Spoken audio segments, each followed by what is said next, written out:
수백 발표를 맡은 사도윤 신지입니다. 목차는 다음과 같습니다. 동사는 1996년 설립된 국내 대표 1인 미디어 플랫폼 기업입니다. 2006년 아프리카TV라는 이름으로 개인방송 플랫폼 운영을 본격화하며 개인방송 시장을 가장 먼저 개척하며 누구나 방송할 수 있는 시대를 열었습니다. 최근 3년간 매출은 연평균 20% 이상 성장, 24년 기준 4,131억 원을 달성하며 이익률 개선과 함께 25년 1분기 영업이익 흑자 전환에 성공했습니다.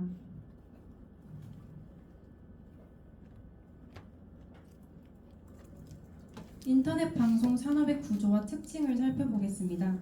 국내 1인 미디어 시장은 22년 약 4조 1천억 원에서 23년 5조 3천억 원으로 확대되며 약 30% 성장했습니다.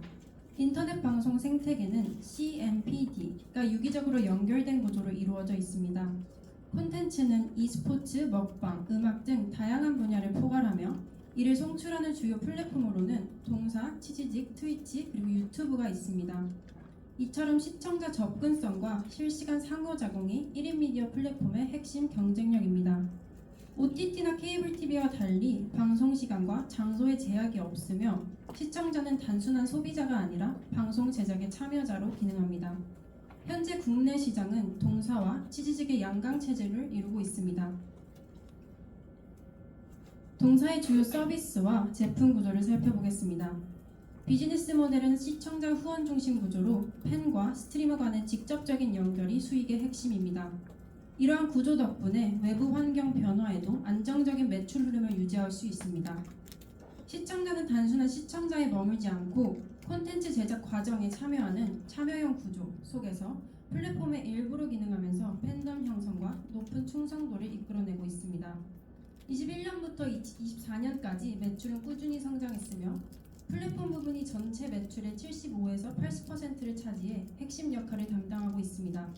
한편 광고 및 콘텐츠 제작 부문은 연평균 15% 성장률을 기록하며 비중을 확대하고 있습니다. 동사의 핵심 수익 구조는 기부경제형 BM으로 별풍선과 구독을 기반으로 한 후원 모델입니다. 별풍선은 개당 110원으로 즉시 보상이 이루어지고 구독은 월 4,500원에서 최대 29,500원까지 다양한 구간으로 구성되어 있습니다. 단가는 작지만 팬들이 반복적으로 참여하면서 예측이 가능하고 안정적인 매출을 만들어냅니다. 이 구조가 강력한 이유는 감정 기반 후원에 있습니다. 시청자는 스트리머에게 호감과 응원을 직접 표현하며 응원이 결제로, 참여가 매출로 전환됩니다. 엑셀 방송이라 불리는 장기 지속형 방송이 이러한 참여 구조를 대표합니다. 여러 스트리머가 실시간으로 별풍선 순위를 겨루며 경쟁하는 콘텐츠인데 시청자는 자신이 응원하는 스트리머를 상위권으로 올리기 위해 자발적으로 후원에 참여하게 됩니다. 광고와 콘텐츠 부문을 보겠습니다. 동사의 광고 및 콘텐츠 부분은 전체 매출의 약 24%를 차지합니다. 단순한 배너나 영상 광고를 넘어 이용자가 직접 참여하고 스트리머와 함께 경험하는 참여형 광고로 진화하고 있습니다. 가장 대표적인 예가 애드벌룬 플랫폼형 광고입니다.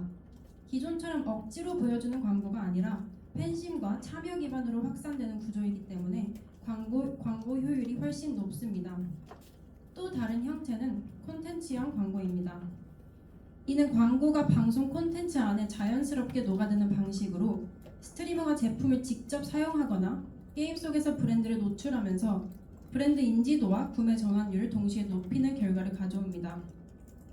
광고는 단순한 노출이 아니라 참여와 관계 형성의 매개체가 되고 스트리머와 시청자 그리고 브랜드가 하나의 커뮤니티 안에서 연결됩니다. 동사의 또 다른 수익축은 일회성 결제 BM입니다. 이 구조는 스트리머 후원 아이템이나 채팅 강조, 이모티콘과 같은 프리미엄 기능, 그리고 이벤트 참여권 등으로 구성되어 있습니다. 이용자는 필요할 때마다 결제할 수 있기 때문에 즉시 매출 인식이 가능하고 단기 실적 반영 효과가 큽니다. 또 하나의 강점은 낮은 진입 장벽입니다. 소액 결제가 중심이라 라이트 유저도 부담 없이 참여할 수 있고 자연스럽게 이용자 풀을 넓히는 효과를 나타냅니다. 동사는 여기에 다양한 가격 구간을 두어 유저별 결제 여력인 WTP에 맞게 이용자당 평균 매출인 ARPU를 개선하고 있습니다. 이제 동사의 라이브 커머스와 글로벌 진출 전략을 보시겠습니다. 먼저 왼쪽 상단의 사례를 보시면 동사는 스트리머 중심의 라이브 커머스 방송을 꾸준히 확대하고 있습니다.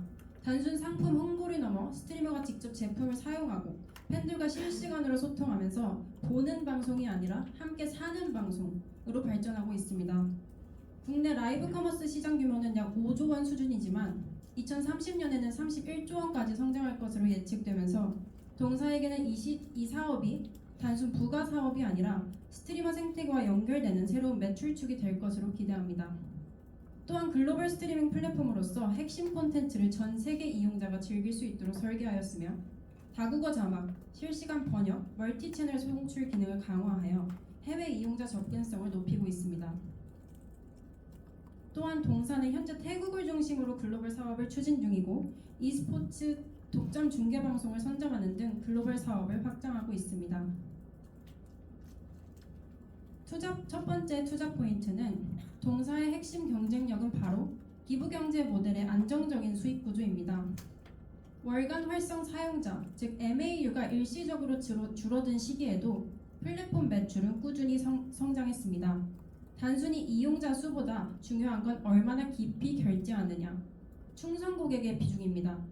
별풍선 매출을 보시면 2017년에서 2024년 사이 약 4배가 성장했습니다. 그렇다면 충성 고객은 왜 계속 별풍선을 보낼까요? 3가지 심리적 요인으로 나눌 수 있습니다. 먼저 친밀감입니다. 시청자는 스트리머에게 직접적인 호감과 응원을 표현하며 후원을 이어가는데 동사는 이 감정을 구조화했습니다. 멤버십 단계를 세분화하고 전용 배지와 비하인드 콘텐츠를 제공해 팬이 정기 구독과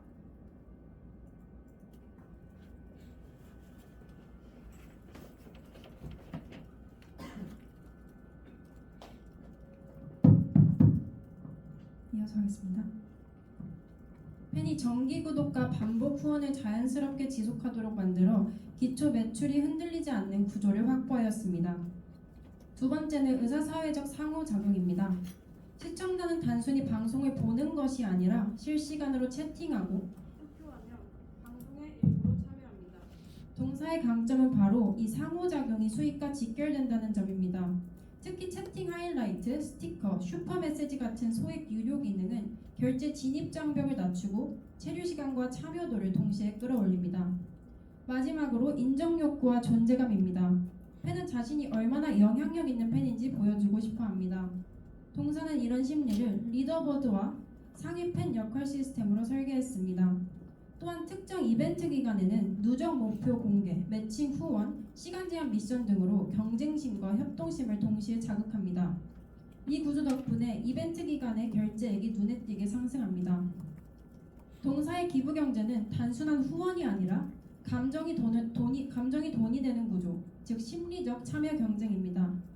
팬의 감정이 구조화되고 그 감정이 매출로 연결되는 순간 동사는 성장합니다.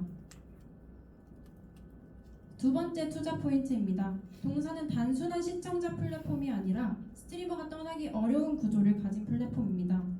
동사는 2022년 이후 베스트와 파트너 스트리머 수가 꾸준히 증가했고 이들이 차지하는 별풍선 매출 비중도 또한 상승했습니다. 오래 머무는 스트리머가 동사의 핵심 매출을 이끌고 있다는 뜻입니다. 이 구조의 중심에는 앞서 언급한 엑셀 방송이 있습니다. 해당 콘텐츠는 시청자는 단순 후원이 아니라 콘텐츠의 일부가 되고 스트리머는 콘텐츠의 중심이 되는 참여 경제 구조입니다. 특히 방송 체류 시간과 별풍선 매출의 비선형적 구조 덕분에 동사는 스트리머와 시청자 모두의 몰입을 유지하면서 매출을 키워왔습니다. 취재직이 다가오는 15일부로 엑셀 방송을 정책 위반 콘텐츠로 금지하면서 동사는 현재 국내에서 유일하게 합동 후원형 방송을 운영하는 플랫폼이 되었습니다. 이는 단순한 정책 차이가 아니라 콘텐츠 경쟁력의 핵심 포인트입니다. 스트리머의 이탈을 막을 뿐 아니라 새로운 크리에이터가 동사로 유입되는 자연스러운 흐름이 기대됩니다. 또한 구독 플러스 모델은 엑셀 방송과 시너지를 내고 있습니다. 스트리머가 직접 구독 가입을 설정하고 팬층이 두터울수록 높은 구간에서도 이탈이 거의 없습니다. 즉 엑셀 방송을 통해 강화된 팬덤 충성도가 구독 매출의 락인 효과로 이어지는 구조입니다. 마지막으로 동사는 콘텐츠형 광고와 AI 기반 광고 플랫폼을 새로운 성장 엔진으로 삼고 있습니다. 동사는 시청자는 방송을 본다기보다는 스트리머와 함께 체험한다는 느낌을 받습니다. 이로 인해 브랜드 인지도와 매출 전환율이 동시에 높아지고 광고 효율 또한 일반 배너 광고 대비 크게 향상되었습니다. 또한 동사는 AI 광고 플랫폼 SAM을 활용하고 있습니다. 이 시스템은 광고주가 성별, 연령, 스트리머, 시간대까지 세밀하게 타깃을 설정할 수 있도록 설계되어 실시간 데이터 분석과 피드백을 통해 제한된 예산으로도 가장 효과적인 광고 집행이 가능해졌습니다. 그 결과 21년 대비 광고 매출이 크게 성장하였고 25년 상반기에도 전년 대비 64% 이상의 성장을 이어가고 있습니다. 콘텐츠형의 광고를 기피를 AI와 플레이디 인수를 통해 폭넓은 확장을 통해 통합 디지털 마케팅 기업으로 진화하고 있습니다. 다음으로는 밸류에이션에 대해서 발표드리겠습니다. 매출 추정은 플랫폼, 광고 및 콘텐츠 제작, 기타 부문으로 나눠서 추정하였고 먼저 플랫폼 매출입니다. 산정 방식은 베스트 파트너 스트리머를 Q로 두었고 1인당 매출액은 P로 두었고 중거연도 성장률에 보정값을 적용해서 플랫폼 매출을 추정하였습니다. 먼저 중거연도의 선정 근거에 대해서 설명드리겠습니다. 두 시기가 동일한 성장 메커니즘의 연소성을 갖기 때문에 25년의 성장률은 22년에서 23년의 구간의 성장률을 준거해서 사용했습니다. 22년에서 23년은 경쟁사 트위치 정책 변화에 상위 스트리머 비중이 확대되면서 플랫폼 수익이 급증하였고 24년에서 25년은 글로벌 론칭과 긴 고도화를 통한 대규모 온보딩으로 공급이 확대되는 구간입니다. 즉 트리거는 다르지만 스트리머의 풀의 질적 양적 확정이 수익성 개선으로 이어지는 동일한 성장 공식이 작용합니다. 한편 26년의 성장률에는 21년에서 22년 정상화 구간을 벤치마킹했습니다. 25년이 글로벌 확장에 따른 공급 충격기라면 26년은 유입된 스트리머들이 플랫폼에 안착하며 이탈과 유입이 균형을 이루는 안정화 구간으로 전환되는 시점입니다. 실제로 과거 2020년 베스트 선발 인원 확대라는 구조적 변화 이후 21년에서 22년에는 과열기를 지나 점진적으로 정상화되는 충격 후 안정화 패턴이라는 것이 관측되었습니다. 따라서 26년은 이와 동일한 메커니즘으로 재현될 것을 판단하였습니다. 그리고 보정값은 단순하게 과거 성장률을 적용할 시에는 글로벌 확장 성장 경쟁 심화에 대한 리스크를 반영하지 못하여서 보정 개수를 적용하였습니다. 먼저 스트리머 수 보정 개수입니다. 25년에는 마이너스 3%를 적용했습니다.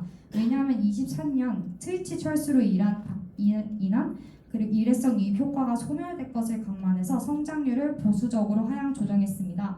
그리고 26년 같은 경우에는 마이너스 10%를 적용했습니다. 왜냐하면 25년 온보딩된 스트리머들이 상위 등급 전환 속도가 완만할 것으로 예상이 되고 과거 21년 성장률 구간을 과열 국면으로 판단해서 절반 조정 원칙을 저장했습니다. 다음은 1인당 매출액인 수익화 효율 조정 부분입니다. 25년에는 마이너스 2%를 반영했습니다. 글로벌 온보딩 과정에서 수익화 지연에 따른 믹스 희석 효과를 고려했기 때문입니다.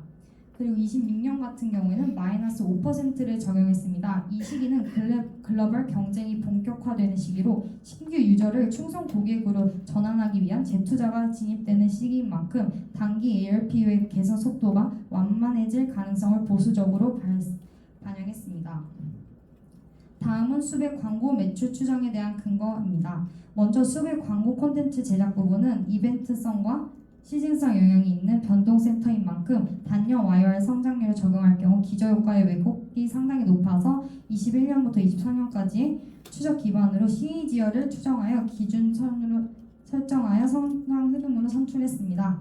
그리고 M&A를 통한 시너지 효과와 수배 플레이디스 인수분에 대해서 매출에 대해서 적용했습니다. 먼저 보수적인 관점에서 플레이디 인수분은 연결재무제표를 기준으로 인수지분의 70%만 반영했고 M&A 시너지과 같은 경우에는 BCG 집계기준 M&A 사례 10개년 평균인 1.6%를 적용했습니다.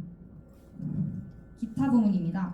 기타 부문은 변동성이 클 것으로 예상이 돼서 단일 연도 대신 정규화된 실적의 이동 평균을 적용했습니다. 다만 23년의 경우 75%라는 급등은 일회성으로 판단해서 제외했습니다. 그리고 26년은 보수적으로 한국 GDP 성장률을 기준으로 산정했습니다. 그리고 영업비용의 추정에 대해서 말씀드리겠습니다. 25년 영업비용은 고정비와 변동비를 구분해 주었고, 변동비는 매출 연동성을 고려해 매출 대비 비율의 이개념 이동평균을 적용했고,